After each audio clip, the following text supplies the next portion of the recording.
Hey guys, tonight we slip quietly into ancient Egypt, where the desert meets the green ribbon of the Nile. Picture the river at dawn, wide and calm, a mirror that catches the first streaks of pink light while ibis birds flap lazily above. The air is still cool, though you already sense the day will bring heat heavy enough to flatten you if you're not used to it.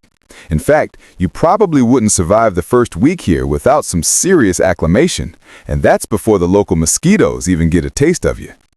So before you get comfortable, take a moment to like the video and subscribe, but only if you genuinely enjoy what I do here. And if you're watching, go ahead and let me know your location and the local time down in the comments. I always love seeing where in the world you're tuning in from.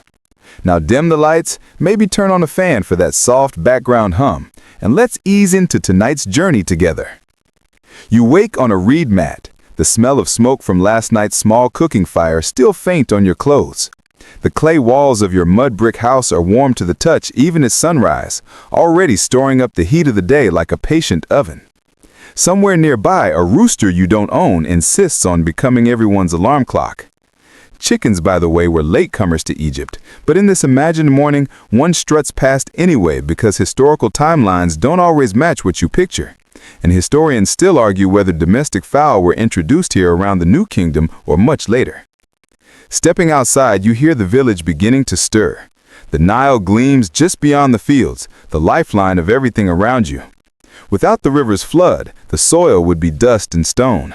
With it, the land transforms into ribbons of green so intense they look like they've been painted on by hand.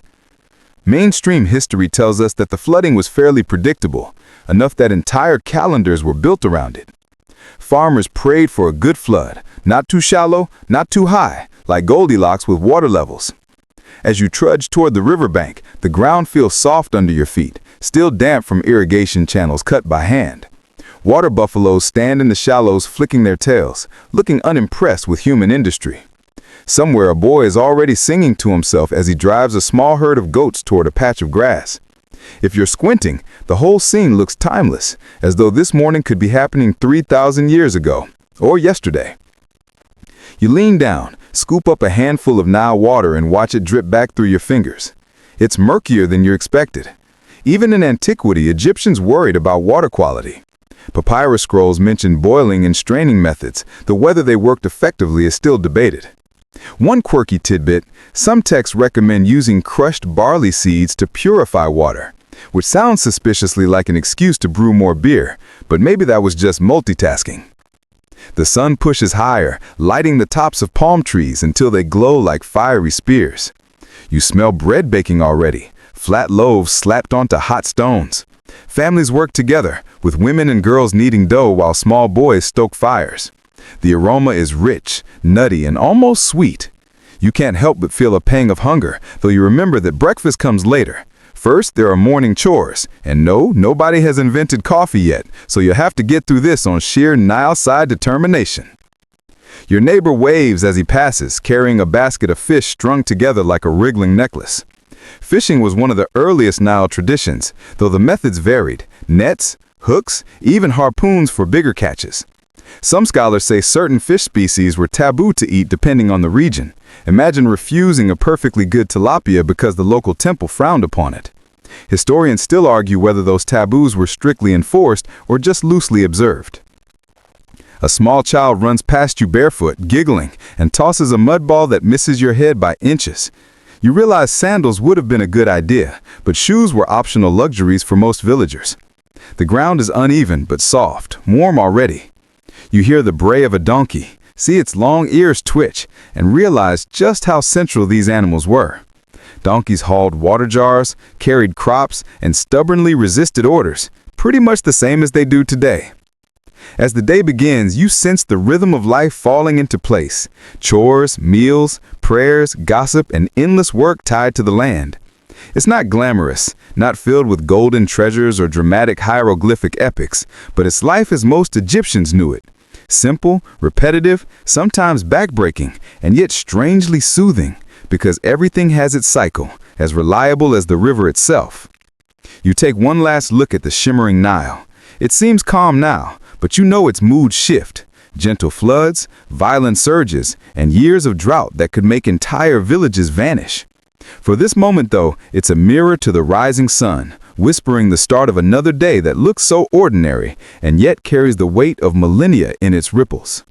You shuffle back from the riverbank, stomach growling a little because it's finally time for breakfast. Now, don't expect scrambled eggs, pancakes, or a cinnamon latte here. Ancient Egyptian mornings are built on bread and beer. That's it. The so-called breakfast of champions. The bread is dense, coarse, and speckled with bits of chaff and grit that have sneaked in during the grinding of grain.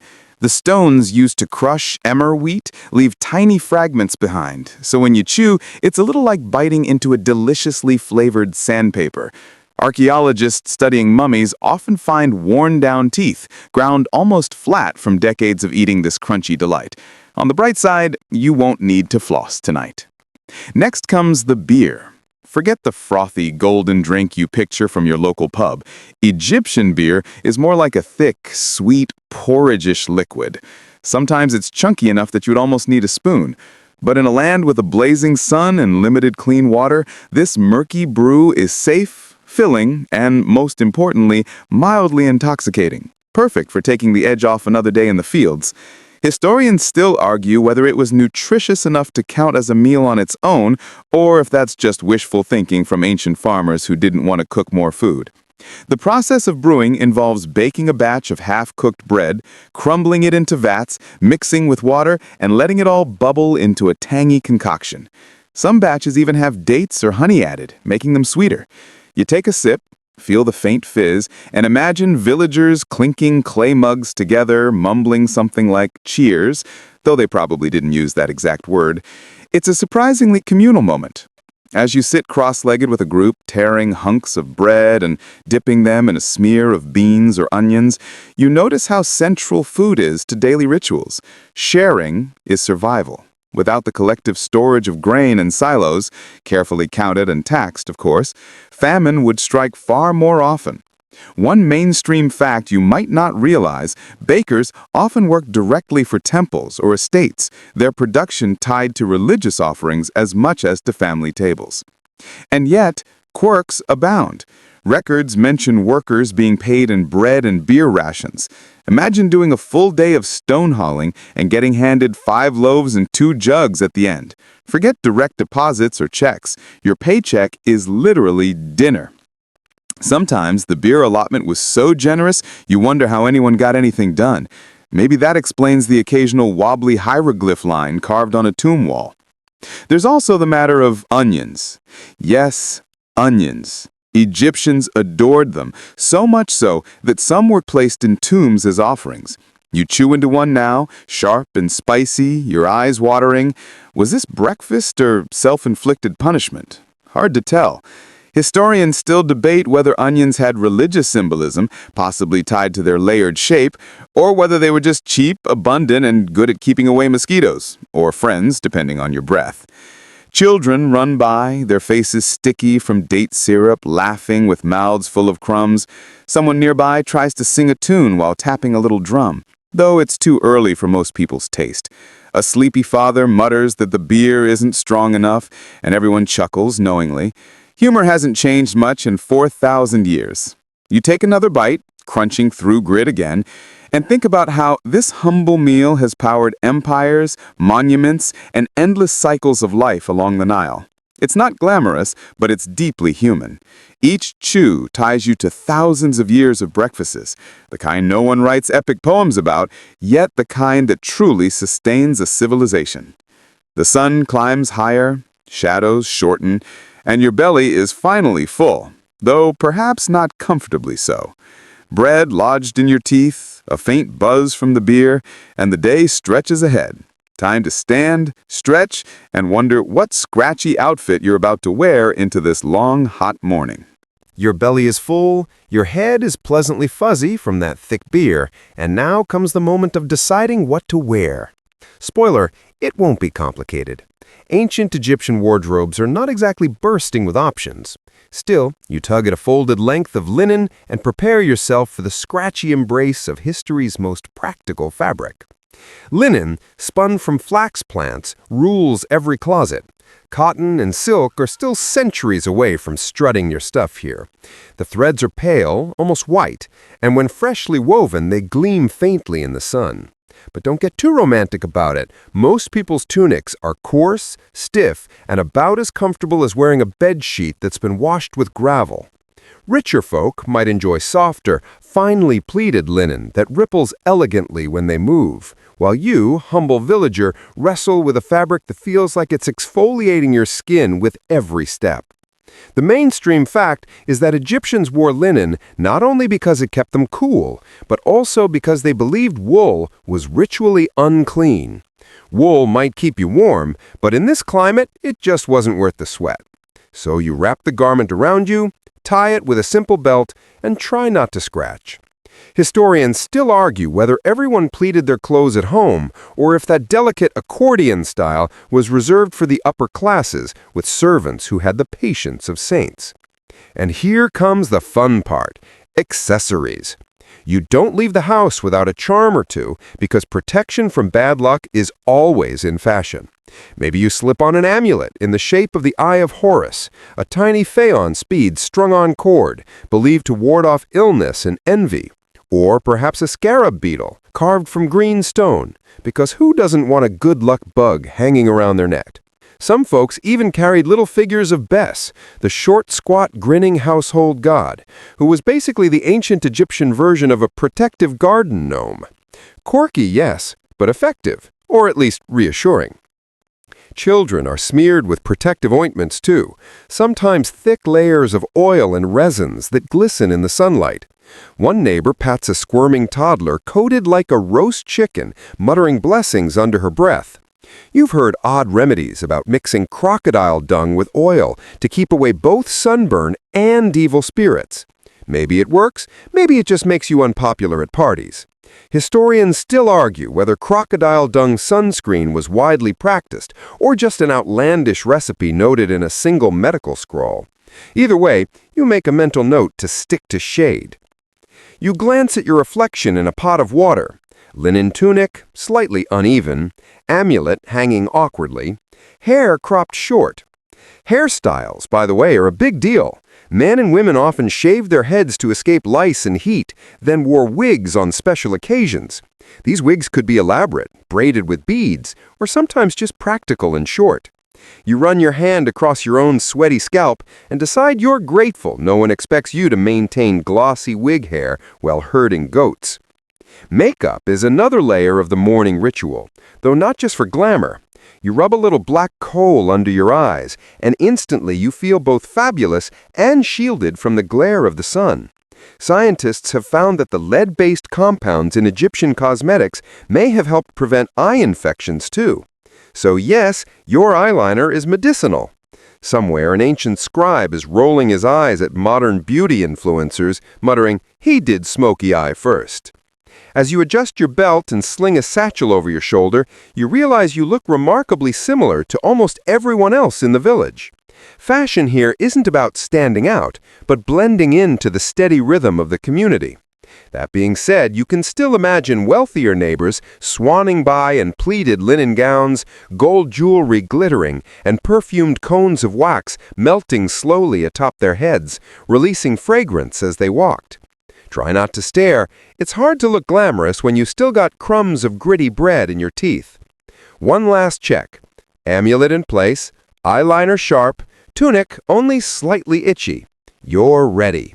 The sun has risen higher, the hum of insects fills the air, and farmers are already calling to one another across the fields. With breakfast settled and your outfit secured, it's time to head out and join the endless work waiting beneath the blazing Egyptian sky. By the time you peel yourself away from the heat of the fields, your skin feels tight from the sun, and you're grateful for the sudden coolness that comes when you step under the massive stone shadows of a temple. The shift is instant. Outside, brightness and sweat. Inside, gloom and a hush so heavy you almost feel guilty for breathing too loudly. The temple smells of resin and smoke. Incense burns in shallow bowls, tendrils of fragrant haze curling upward and clinging to the painted walls. The air is thick, perfumed, and a little dizzying after hours of dust and grain. You cough lightly, earning a glare from a priest who clearly thinks your lungs should be more respectful. Mainstream fact: Egyptian temples weren't simply places of prayer for everyone. They were the domain of priests, administrators, and the gods themselves. Ordinary villagers rarely entered the sacred inner rooms. They lingered in outer courts, bringing offerings of food, beer, or flowers. The idea of personal worship wasn't really the point here. This was about cosmic order, the balance of Ma'at, and making sure the sun didn't forget to rise tomorrow. Your sandals tap against smooth flagstones, and you crane your neck upward. Columns painted in bright colors soar into shadow, carved with lotus blossoms and papyrus stalks. Imagine a forest of stone frozen mid-bloom. The paint is still vivid in places, though chipped and dulled by time. Historians still argue whether temples were repainted regularly in brilliant shades, or whether the faded colors we see now better reflect how villagers experienced them in everyday life. Priests glide past in spotless linen, shaved heads gleaming, carrying trays of bread and jars of beer to set before statues of gods. You catch a glimpse of a gilded figure, perhaps Amun or Ra or Hathor, half hidden in flickering lamplight. To the worshippers, these statues weren't symbols. They were living embodiments of the gods, housed and fed like royal guests. You wonder, only half joking, if the gods got tired of beer and bread 3 times a day. Here's a quirky tidbit. Temple rituals could involve waking up the god each morning, with priests carefully washing, dressing, and even applying makeup to the statue. Imagine starting your day by putting eyeliner on a giant falcon-headed deity. It sounds absurd, but to the Egyptians, it was as serious as feeding your family. It kept the world turning. The chanting begins, low and rhythmic, echoing through the stone halls. Drums beat softly, a deep pulse you feel in your chest more than you hear with your ears. The words are in ancient hymns, praising the gods, promising devotion. You don't catch the details, but you don't need to. The cadence itself is lulling. Combined with the thick incense and cool shadows, you could almost fall asleep standing there. A draft of cooler air slides through the temple doorway, carrying faint street sounds back inside, the bray of a donkey, the squabble of children. It feels strange to remember the noisy, messy village life just outside, while standing here among solemn chants and glowing statues. 2 worlds side by side, one dust, sweat, and onions, the other smoke, silence, and shimmering gods. You linger a while longer, watching the dance of light and shadow on painted stone. Your eyelids grow heavy, lulled by the rhythm of the chants. But eventually, you step back out into the blazing sun, eyes watering at the sudden glare. The Nile gleams once more in the distance, and a barge is gliding lazily along the water, reed bundles stacked high on its deck. The temple's shadows fade behind you, but their coolness clings like a faint perfume, a reminder of gods who must be constantly appeased so ordinary mortals like you can keep trudging through another day. The sun blazes overhead, and stepping back into its glare feels like walking into an oven. You squint toward the Nile, where barges drift slowly downstream, sails puffing with the faint breeze. The river is no longer just scenery, it's the highway of Egypt, carrying grain, stone, people, and gossip from village to village. You head closer, drawn to the steady creak of wood against current. The first thing you notice is the boats themselves. Made of planks lashed together, sealed with pitch and stuffed with reeds, they look fragile, almost flimsy, but they float with surprising confidence. The sails are square, made of linen that catches the sun until it glows like parchment. Crewmen pull ropes, their muscles taut, while others steer with long oars. The Nile is so calm compared to an ocean that most boats don't need to be massive. Yet somehow these vessels carried blocks of stone for temples and pyramids. Mainstream fact, even the colossal obelisks weighing hundreds of tons were floated downriver on specially designed barges. Picture that. Your morning commute includes a skyscraper lying sideways. You step onto a smaller merchant barge and find yourself surrounded by bundles of reeds, jars of fish sealed with mud, and baskets of figs so ripe their sweet smell overwhelms the air.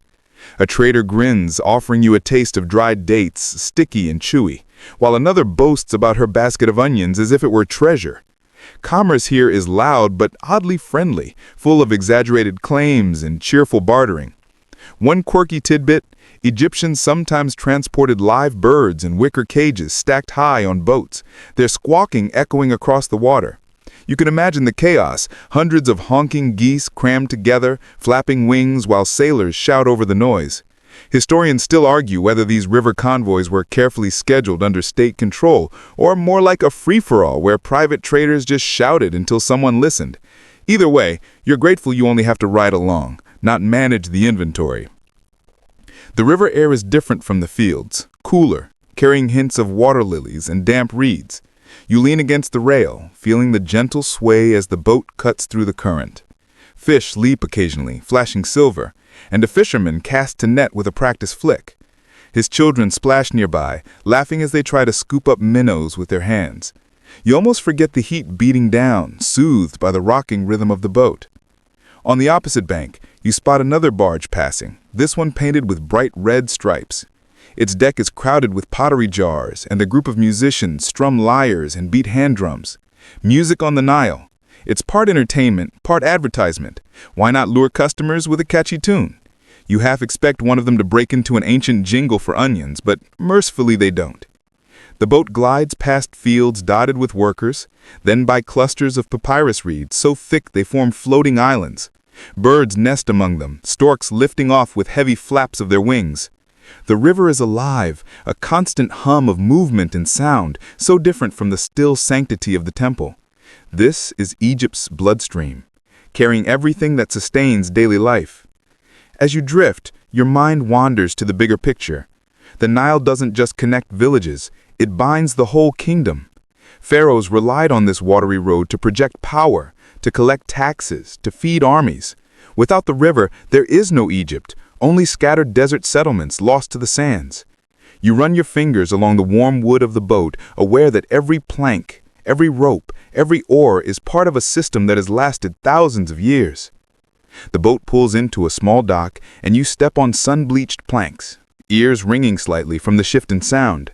Behind you, the crew calls out as they unload goods, fish for figs, reeds for pottery, onions for dates. The bartering begins again, loud and spirited, echoing across the water.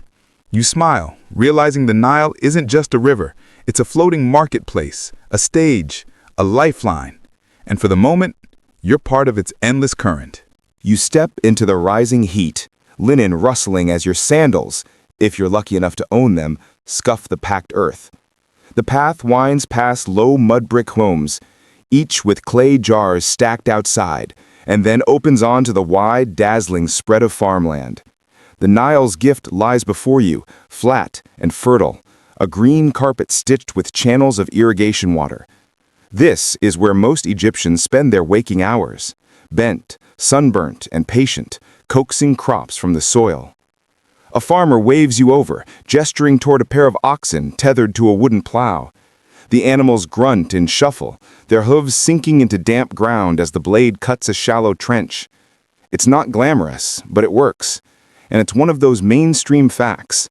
Egyptian agriculture was so efficient that it produced enough surplus grain to feed laborers, priests, and even entire armies. Without these endless hours in the fields, there would be no pyramids, no temples, no golden treasures. Just a lot of very hungry people staring at an empty horizon. The sun climbs quickly, harsh and unrelenting, reflecting off the wet soil until it feels like you're standing inside a baking oven. Sweat trickles down your temple, and you think longingly of shade. Workers sing as they labor, a rhythmic chant meant to synchronize movements. Their voices rise and fall like the river itself, steady and hypnotic. You try humming along, but you're off beat. Your contribution earns you a few amused side eyes. Children dart between rows, chasing after frogs startled from their hiding spots. One boy shows you a small net woven from reeds, proudly declaring he'll catch fish for supper. You nod, though secretly you're wondering if you'd rather stick to bread. Frogs, fish, grain, it's all tied to the river, and the rhythm of flood and harvest keeps everyone's lives locked in its tide. And here's a quirky tidbit. Egyptian farmers sometimes trained baboons to help harvest figs. Yes, baboons. Imagine trying to manage a troop of furry coworkers who are just as likely to eat the produce as they are to hand it over. Whether this was a widespread practice or just a weird anecdote recorded once, historians still argue. But now you can't shake the image of monkeys running a fig farm with questionable efficiency. Back in the field, the plow moves slowly, carving its furrows as men toss seed into the damp earth. Women follow, pressing the grain lightly into place with their toes, rhythmic and careful. Everyone works together because the Nile's generosity has to be seized quickly. Miss the window and you risk losing a year's food supply. A gust of hot wind blows sand across the fields, stinging your eyes. You blink furiously, eyeliner smudging, and realize just how unforgiving this environment is. Without constant irrigation and endless human labor, the desert would reclaim these green strips in a heartbeat.